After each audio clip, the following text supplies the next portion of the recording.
This week I've made a statement on schools opening to more pupils. I'd like to just read you the beginning of it. Keeping everyone safe during this pandemic remains the Council's top priority. The Prime Minister announced that from the 1st of June, some year groups will be able to return to school. They include nursery, reception, Year 1 and Year 6. Ealing schools should only open to more pupils when they are ready to do so. Our advice to schools continues to be that they shouldn't reopen to meet an arbitrary deadline.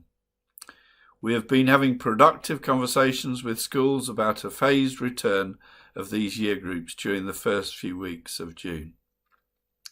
We don't expect the majority of our schools to return before the 15th of June. To ensure that our youngest residents and our teaching staff remain safe, we have been working in partnership with school leaders, school staff, parents and trade unions. Each school is different.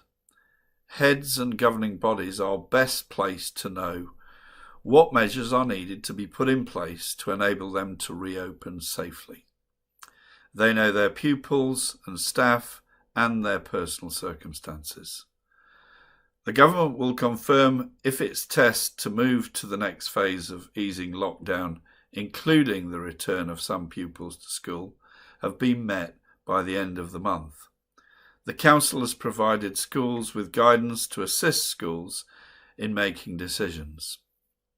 So just to reiterate, Ealing schools should only open to more pupils when they are ready to do so.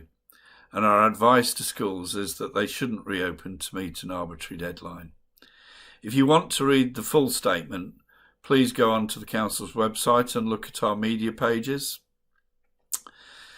This weekend we've got another sunny bank holiday weekend to look forward to.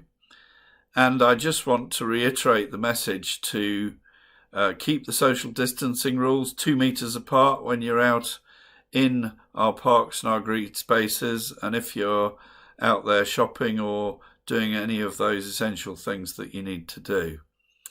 Also, again, a plea to stay at home. Obviously, it's a bank holiday weekend and it's also the end of Ramadan, and many of our Muslim friends with their families will be celebrating Eid.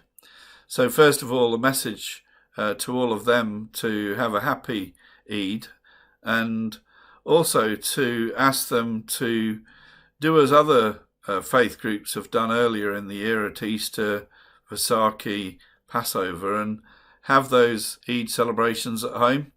We know that that's a challenge, but it's really essential in order to save lives, as is the message to all of us to stay at home as much as possible. We will be saving lives, there's no doubt about that, and we need to stop any second wave of this very, very dangerous virus.